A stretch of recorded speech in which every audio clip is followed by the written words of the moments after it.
Alors, bonjour mes amis AA, mon nom est Marc-André et je suis un alcoolique. La semaine dernière, on a vu la 9e étape. Aujourd'hui, on va voir la 10e étape dans le gros livre et dans le 12-12, les 12 étapes et les 12 traditions expliquées. Alors, on dit à la page 95 de notre gros livre. Cette réflexion nous amène à la 10e étape qui demande de poursuivre notre inventaire personnel et de continuer de redresser toute nouvelle erreur commise au cours de route. Et on sait que la 10e étape, c'est la continuité de la 4e, de l'inventaire moral minutieux de nous-mêmes. Et on dit à la page 72 qu'un inventaire qui n'est pas fait régulièrement est voué à la faillite. Alors, c'est pour ça que l'inventaire de la 4e étape nous permet d'identifier les débris de notre passé. Et la 10e étape, ça va être de poursuivre au quotidien, jour après jour, notre inventaire quotidien pour ne pas entretenir, pour pas accumuler d'expériences négatives en nous. Tout simplement, c'est la 10e, c'est la poursuite de la 4e. Alors on dit, cette réflexion nous amène à la 10e étape qui nous demande de poursuivre notre inventaire personnel et de continuer de redresser toute nouvelle erreur commise en cours de route. Alors à chaque 24 heures. Nous sommes entrés dans le monde de l'esprit. Notre prochaine tâche est de grandir en compréhension et en efficacité. Bill nous l'a dit un peu plus loin, nous grandirons en compréhension et en efficacité. Lorsque je comprends un principe, je suis plus en mesure de le mettre en application dans ma vie quotidienne. Alors, ça nous ramène à la page 634, la page 634 qui nous dit il y a un principe qu'il ne peut garder un homme dans l'ignorance perpétuelle. Ce principe consiste à ne pas étudier une question, de se faire une idée d'une question avant de l'avoir étudiée. Alors, on demeure dans l'ignorance. Ensuite, on dit, cela ne se fait pas dans un jour, mais doit durer toute la vie. Nous devons toujours être vigilants pour éviter l'égoïsme, la malhonnêteté, le ressentiment, et on sait que le ressentiment, c'est un poison pour l'alcoolique, et la peur. Lorsque ces tendances veulent se manifester, nous demandons à Dieu de nous en délivrer tout de suite. Alors, on parle de délivrance. Partout dans la littérature, dans le programme, on nous parle d'être délivré de toutes ces pensées obsessives. Ensuite, on dit, nous en discutons immédiatement avec quelqu'un et présentons nos excuses le plus vite possible si nous avons causé du tort à quiconque. Puis, résolument, nous pensons à une personne que nous pourrions aller aider. L'amour et la tolérance envers les autres, voilà notre code. Et nous avons cessé de combattre qui que ce soit ou quoi que ce soit, même l'alcool. Cette fois, la raison nous est revenue. Nous sommes rarement intéressés par l'alcool. Si nous sommes tentés, nous le fuyons comme la peste. Nous réagissons sainement et normalement et nous constatons que cela arrive automatiquement. Notre nouvelle attitude devant l'alcool nous est venue sans effort ou réflexion de notre part. Cela se fait tout seul. C'est là le miracle. Et la plupart des membres, après quelque temps dans AA ou tout de suite en arrivant dans AA, vont sentir que l'obsession de l'alcool va disparaître. Il y en a que ça va être instantané, d'autres, ça va être un peu plus progressif. Et on se pose toujours la question, comment ça se fait que l'obsession est partie? Et pour moi, il n'y a qu'une réponse, c'est une expérience spirituelle, tout simplement. Ça nous ramène à la fin de la première étape quand on dit ni lui, ni aucun être humain ne peut lui fournir l'aide nécessaire. Le secours doit lui venir d'une puissance supérieure ou de Dieu. C'est là le miracle. Ensuite, on dit toujours à la page 96, nous ne combattons pas, mais nous n'évitons pas non plus la tentation. C'est comme si nous avions été mis dans une position de neutralité, en sécurité et à l'abri. Nous n'avons même pas eu à jurer de ne plus recommencer. Personne, on n'a même pas de faire. Combien d'alcooliques dans leur actif font promesse sur promesse sur promesse sans que ça fonctionne? Et quand on arrive dans le Alcoolique Anonyme, on dit non, tu n'as pas besoin de promettre, Marc-André, c'est juste 24 heures à la fois.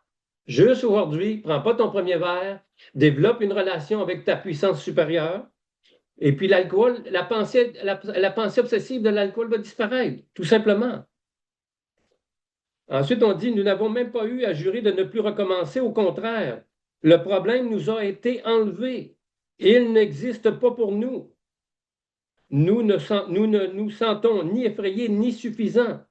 Voilà ce que nous vivons, et il en est ainsi tant que nous restons spirituellement en forme.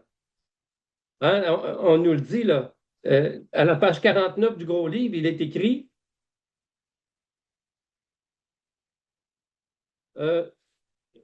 les malades comme vous sont trop désespérants. Je ne suis pas très religieux, mais j'ai un profond respect pour l'approche spirituelle. Dans des cas comme le vôtre, la plupart du temps, il n'y a à vrai dire aucune autre solution. Hein, puis à la fin, on dit le secours doit lui venir d'une puissance supérieure. Alors, à la page 49, ça le confirme. On dit toujours à la page 96, dans la 10e étape, il est facile de commencer à négliger le programme spirituel et de se reposer sur ses lauriers. Si nous le faisons, nous nous préparons de sérieux ennuis, car l'alcool est un ennemi subtil. Nous ne sommes pas guéris de l'alcoolisme, nous bénéficions seulement d'un sursis quotidien. Et là, on parle de l'allergie physique à l'alcool.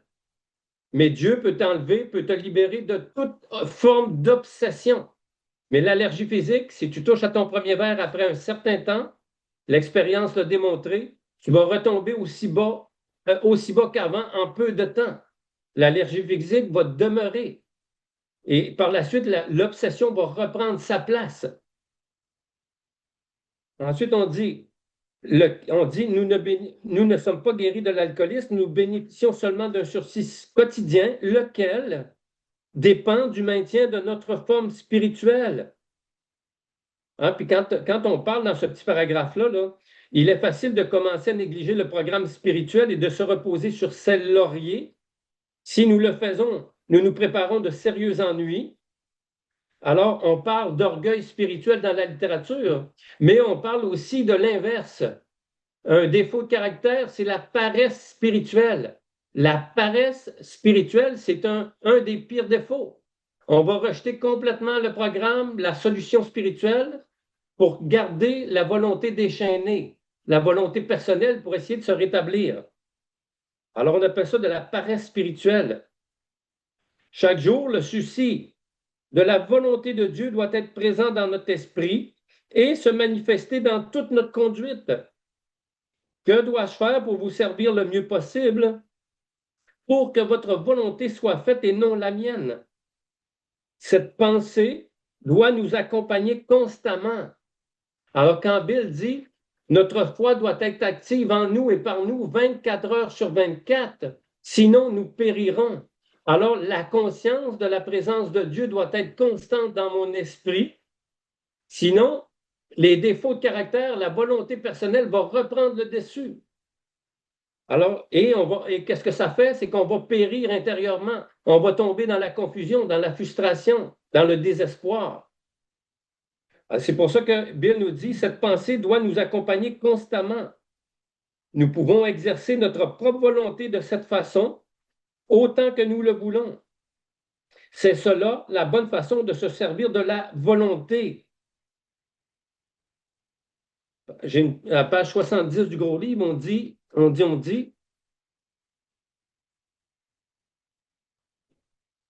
à la page 70, après avoir adopté cette position en toute sincérité, toutes sortes de choses remarquables se sont produites. Nous avions un nouvel employeur, étant tout-puissant. Il pourvoyait nos besoins à condition que nous restions près de lui et que nous fassions bien son travail.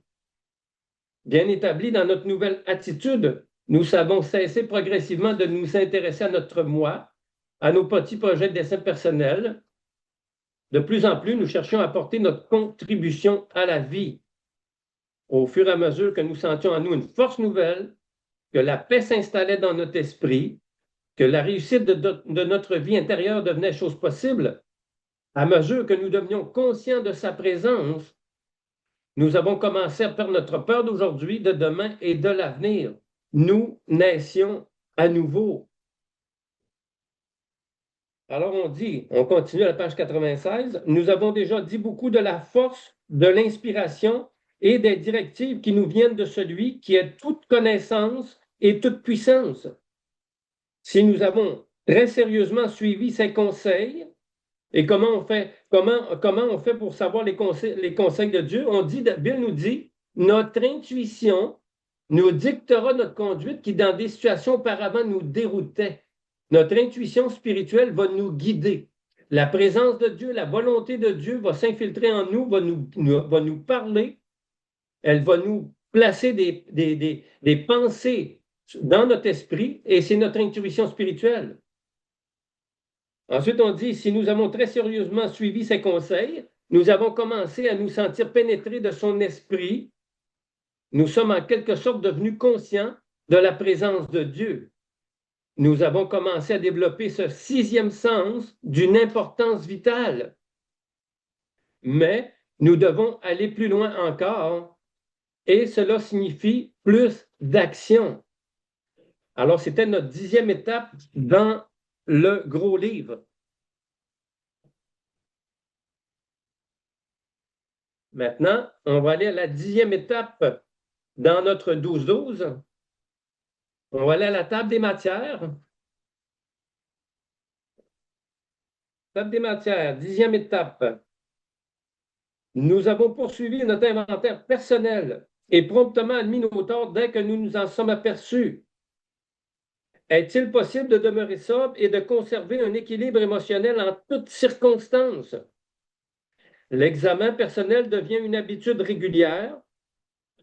Avouer, accepter et patiemment corriger ses défauts. L'effet gueule de bois sur le plan émotionnel. Quand on a nettoyé son passé, on peut relever les défis du présent. Diverses sortes d'inventaires. Colère, ressentiment, jalousie, envie, apitoiement, humiliation, tout cela menait à boire. Le premier objectif, la maîtrise de soi. Une assurance contre le goût de jouer les grands personnages, examiner l'actif autant que le passif, discerner les motivations. On va voir dans la 12e étape, dans la 12e étape dans le gros livre, on nous dit dans quel but, pour quel motif, et est-ce que je suis en forme spirituellement? Alors, on va aller à la page 100 dans notre 12-12, à la 10e étape. On dit, en travaillant les 9 premières étapes, nous nous préparons à l'aventure d'une vie nouvelle. Quand nous entreprenons la 10e étape, nous commençons à mettre en pratique le mode de vie des AA, jour après jour, par beau ou mauvais temps. Mais voici venue la minute de vérité. Pouvons-nous demeurer abstinents, garder notre équilibre émotif et, en toutes circonstances, mener une vie qui sert à quelque chose?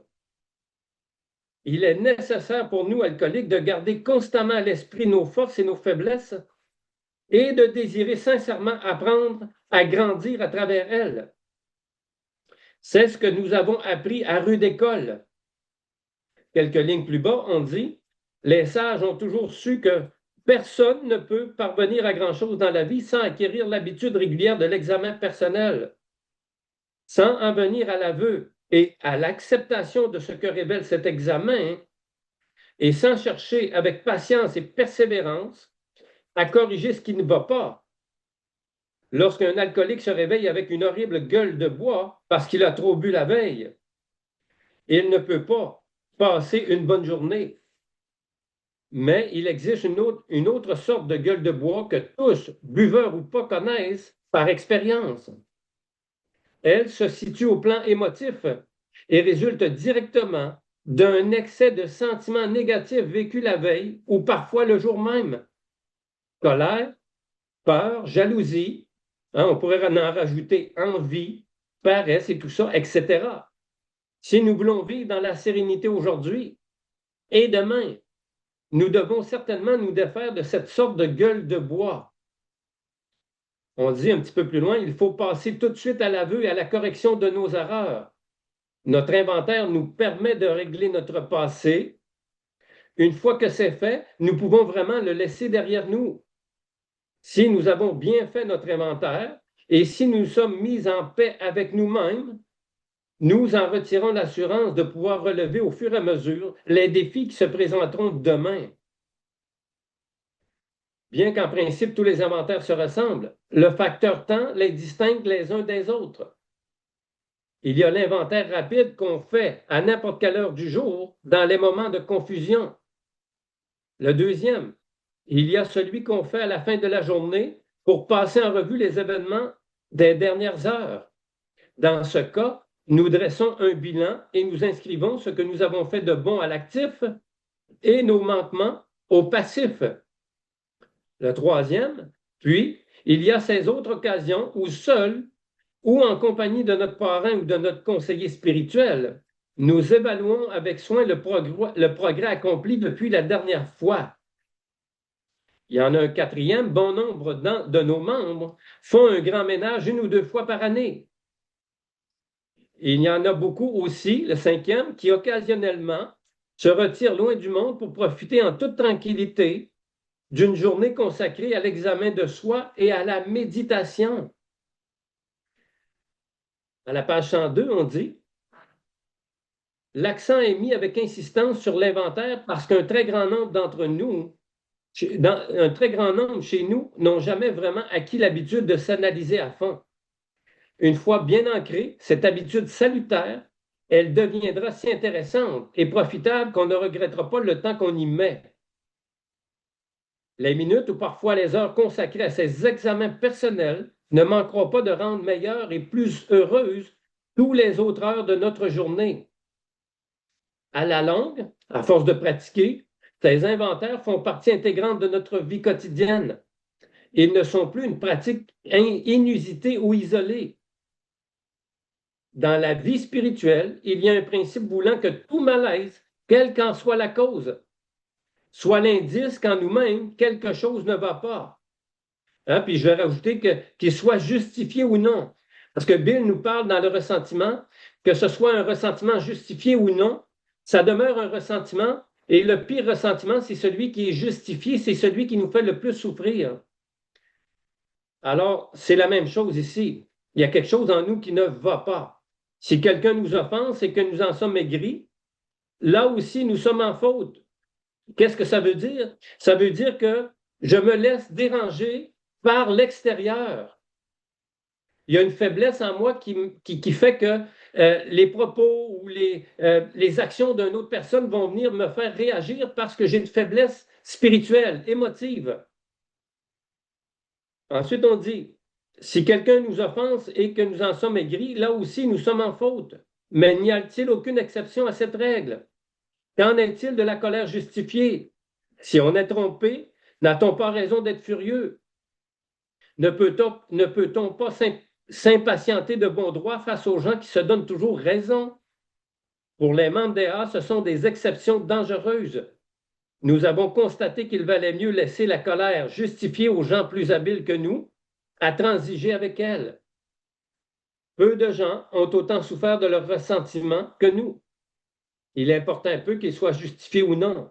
Une saute d'humeur suffisait à gâcher toute une journée et pour quelques rancœurs bien alimentées, nous pouvions tomber dans une pitoyable léthargie. J'ai jamais été heureux, moi, dans le ressentiment, jamais, toujours malheureux. De plus, nous n'avons jamais été très habiles à distinguer la colère justifiée de la colère non justifiée. À nos yeux, elle l'était toujours. La colère, ce luxe que peuvent parfois se payer des gens mieux équilibrés, pouvait nous garder indéfiniment dans une sorte d'ivresse émotive. Hein? Quand on dit là, à nos yeux, elle l'était toujours, ben, c'est une forme d'apitoiement. Notre apitoiement nous faisait voir le défaut de l'autre plutôt que de voir notre propre défaut à nous, notre propre faiblesse. Ensuite, on dit la colère, ce luxe que peuvent parfois se payer des gens mieux équilibrés, pouvait nous garder indéfiniment dans une sorte d'ivresse émotive. Souvent, ces cuites sèches, émotives, nous ont conduits directement à la bouteille. Alors, la référence pour ce petit passage-là, c'est dans notre chapitre Autres données sur l'alcoolisme, le chapitre de l'ivresse mentale, le chapitre de la première étape. Il y a 3 expériences et les 3 sont retournés à la bouteille. Et il y en a un qui est mort. Et il croyait que tout allait bien, mais il en est mort quand même, après une rechute. Mais avant la rechute, il était où? Il était dans une ivresse mentale. Ensuite, on dit, il en était de même des autres émotions fortes comme la jalousie, l'envie, l'apitoiement ou l'humiliation. L'inventaire rapide pratiqué au beau milieu de semblables agitations peut être d'un grand secours pour apaiser une tempête d'émotions. Le deuxième, l'inventaire quotidien, lui, concerne les situations qui se sont déroulées durant la journée. Le troisième, l'inventaire instantané, vise les hauts et les bas de chaque jour, en particulier ceux qui, à cause de certaines personnes ou d'événements nouveaux, nous font perdre l'équilibre et nous portent à commettre des erreurs. Dans toutes ces situations, il nous faut de la maîtrise. Il faut analyser honnêtement ce qui est en cause et nous disposer à nous avouer coupables si nous le sommes ou à pardonner si le coupable est ailleurs. Il ne faut pas nous décourager si nous commettons les mêmes erreurs qu'autrefois, car il est difficile de se corriger.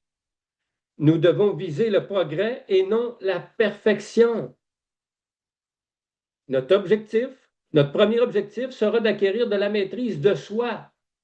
Et c'est la maîtrise de nos pensées, de notre attitude. Cet objectif doit être prioritaire. Lorsque nous parlons trop vite ou sans réfléchir, nous perdons sur le champ toute chance d'être équitable et tolérant. Dr. Baum nous l'a écrit, rien ne sert plus que de savoir retenir sa plume ou sa langue. Puissiez-vous retenir cet instrument dangereux qu'est votre langue. On dit une seule remarque malicieuse, un seul jugement brusque et emporté peuvent gâcher une relation pour le reste de la journée ou même pour toute une année. Rien ne rapporte autant que de retenir sa langue ou sa plume. Nous devons éviter les critiques irréfléchies ainsi que les discussions violentes et orageuses. Il en va de même de la bouderie ou du silence méprisant. Les extrêmes. Les extrêmes, on décrit très bien là, l'égoïsme et l'égocentrisme, le ressentiment et l'apitoiement. Les discussions violentes, la colère, le ressentiment, et la bouderie, c'est l'apitoiement. Le silence méprisant, c'est de l'apitoiement. C'est les extrêmes de l'alcoolique. Ce sont des pièges émotifs avec des appâts d'orgueil et de vengeance. Notre première tâche consiste à les contourner. Si l'appât nous tente, nous devons prendre l'habitude de nous éloigner et de réfléchir. Tant que la maîtrise de soi n'est pas devenue une seconde nature, il nous est impossible de penser et d'agir de façon profitable. On dit nous devons être tout aussi prudents avec nos premiers succès matériels ou sociaux. Plus que quiconque, nous avons été assoiffés de triomphes personnels. Nous rêvions de triomphes encore plus éclatants si les gens et les choses aveuglées par une telle confiance orgueilleuse en nous-mêmes, nous étions portés à jouer le grand personnage. Évidemment, les gens nous fuyaient, dégoûtés ou meurtris. Nous voici maintenant chez les Léa abstinents et en voie de regagner l'estime de nos amis ou de nos compagnons de travail. Encore là, nous voyons qu'il nous faut exercer une vigilance particulière pour nous préserver de ces élans de supériorité. Nous pouvons nous modérer en nous rappelant que si nous sommes abstinents aujourd'hui, c'est uniquement par la grâce de Dieu. Le succès que nous avons pu récolter sont bien plus les siens que les nôtres.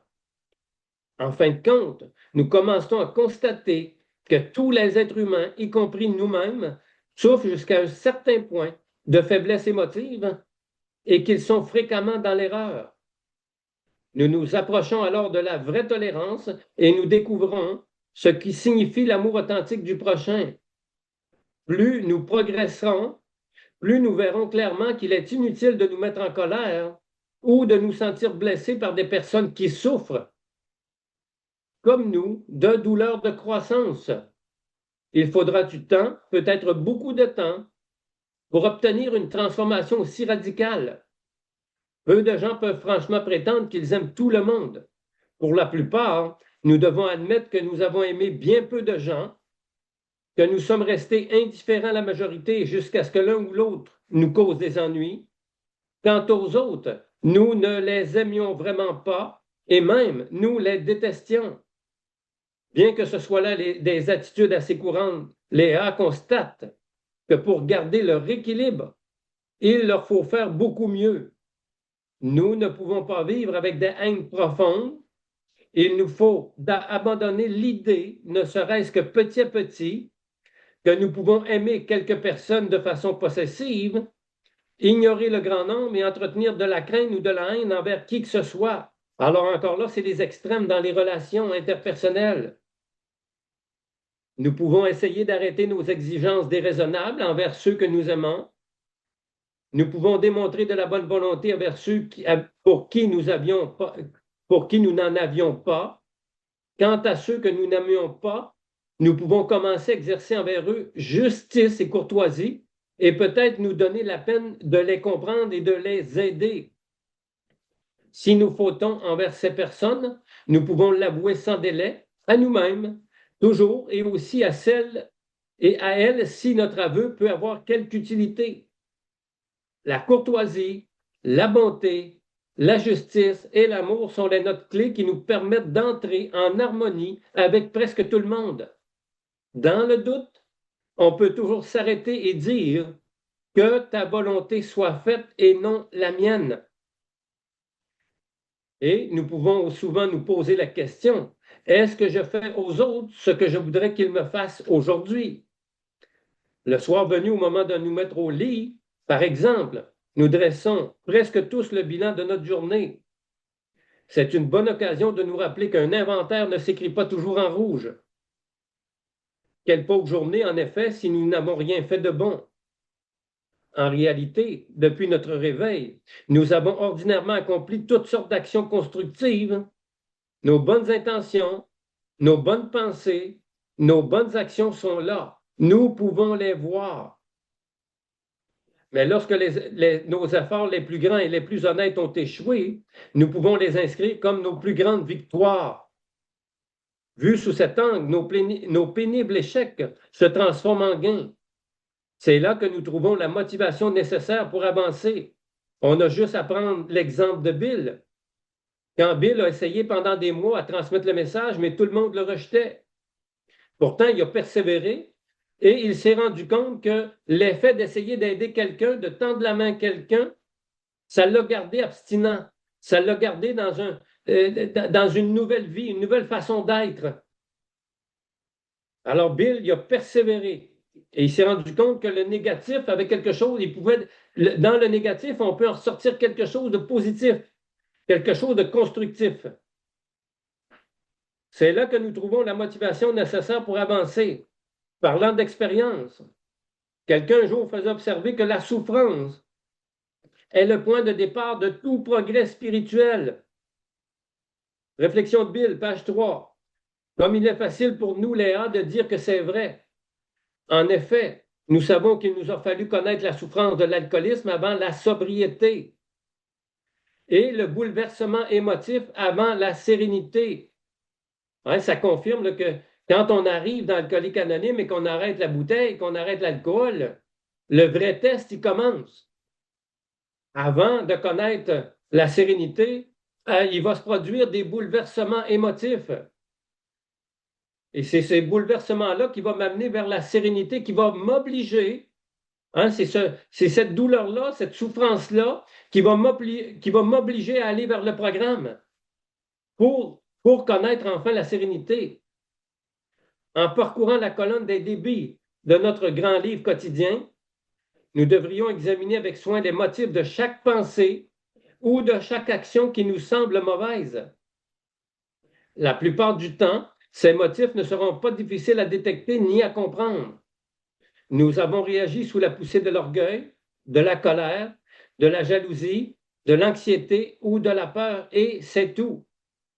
Aujourd'hui, il nous suffit d'avouer nos pensées et nos actions fautives d'essayer d'imaginer l'attitude plus souhaitable que nous aurions pu prendre et de décider avec l'aide de Dieu de mettre ces leçons à profit pour demain. Sans oublier, bien sûr, de réparer nos torts si nous avons négligé de le faire. En d'autres circonstances, cependant, seul un examen très approfondi pourra nous révéler nos véritables motivations.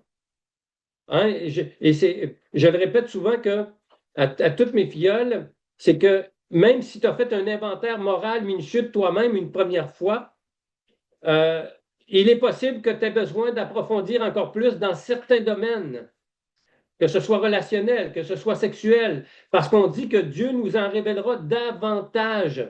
Quand j'ai fait ma première 4e étape, j'avais pas, ma conscience n'était pas aussi éveillée que quand j'ai fait ma 2e, ma 3e, ma 4e, ma 5e. Alors, ma conscience s'est éveillée au fur et à mesure que j'ai nettoyé mon esprit de tous ces débris. Alors, c'est pour ça qu'on nous dit que, en d'autres circonstances, cependant, seul un examen très approfondi pourra nous révéler nos véritables motivations. Alors, on va refaire un genre de 4e étape vraiment approfondie. Ce sont les cas où notre ennemi de vieille date, notre esprit rationnel, hein, dans notre méthode, nos anciennes idées ne nous ont rien donné. Alors, notre esprit rationnel aura voulu justifier une conduite vraiment mauvaise. Nous sommes alors tentés de nous attribuer des raisons ou des motifs que nous n'avions pas réellement. Nous avons fait une critique constructive à une personne qui en avait réellement besoin, alors que notre but véritable était de gagner une discussion sans importance. Hein, dans la littérature, on parle de discussion oiseuse. Ou encore, en l'absence de l'intéressé, nous avons prétendu aider les autres à le comprendre, alors qu'en réalité, notre objectif inavoué était de le rabaisser pour nous donner un sentiment de supériorité. Hein, c'est un réflexe normal lorsque on a un sentiment d'infériorité qui nous habite. Marc-André avait un sentiment d'infériorité et je rabaissais les autres inconsciemment parce que j'avais ce défaut de caractère-là, tout simplement, cette faiblesse-là. Nous blessons parfois les gens que nous aimons sous prétexte qu'il leur faut donner une leçon, alors qu'en réalité, nous voulons les punir. Nous nous plaignons d'être déprimés et de nous sentir mal lorsqu'en fait, nous cherchions surtout des marques de sympathie et d'attention. Cette curieuse tournure de notre esprit et de nos sentiments, cette tendance malsaine à masquer nos mauvaises intentions sous une apparence favorable, s'infiltre dans toutes les affaires humaines, des plus petites aux plus grandes. Cette inclination subtile et trompeuse à nous justifier nous-mêmes, hein, quand je répète souvent, puis on nous le dit dans notre littérature, que l'alcool est rusé, pervers, déroutant, il en est de même aussi pour la personnalité alcoolique. La personnalité alcoolique peut être aussi pervers, déroutant, sournoise. Alors on dit là, cette inclination subtile et trompeuse à nous justifier nous-mêmes peut se refléter jusque dans nos moindres façons de penser et d'agir. Apprendre, jour après jour, à identifier, avouer et corriger nos faiblesses. Telle est l'essence de la formation du caractère et d'une vie droite. Le regret sincère des injustices faites, la gratitude pour les bienfaits reçus et le désir de tendre demain vers de meilleurs résultats, telles sont les valeurs permanentes que nous voudrons rechercher. Après avoir ainsi revu notre journée, sans oublier de prendre note de nos réussites, et après avoir examiné notre cœur, sans crainte ni partialité, nous pouvons vraiment remercier Dieu pour les bienfaits que nous avons reçus et nous endormir la conscience en paix. Alors, c'est une promesse, avoir la conscience, la paix d'esprit, c'est dans les promesses. C'était notre 10e étape dans le 12-12. La semaine prochaine, on verra la 11e étape dans le gros livre des alcooliques anonymes.